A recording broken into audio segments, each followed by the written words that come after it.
कात्रज संग्रहालयातून काल बिबट्या पळून गेलाय, 12 तास होऊन गेले, अजूनही सापडत नाही. सगळं प्रशासनाचं नाकर्ते पण म्हणायचं का, कारण की नगरसेवक पण दाबवण्यात जे प्रयत्न सगळे करत होते, हे सगळं असं होऊ नये या बाबतीतली काळजी आपल्याला घ्यावी लागेल. बिबट्याने कुठेही जीवहानी करू नये याची दक्षता सुद्धा घेण्याची जरूरत आहे.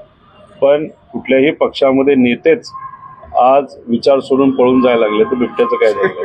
नाही, ते बिबटे ड्रोन एवढ्या मोठ्या शहरात एक ड्रोन जर पालिका असेल किंवा वन विभागाकडे उपलब्ध होत असेल नसेल तर मग सरकार काय करतं? एक तर बिबट्या पळून जाऊ नये याची पण दक्षता घेण्याची जरूरत आहे. त्यामुळे जो पिंजरा आहे तो सुद्धा चांगला होता नव्हता, का बिबट्या पळून गेला हे कुठेतरी बघून घ्यावं लागेल आणि कुठेही जीवहानी होऊ नये याची काय दक्षता घेण्याची जरूरत.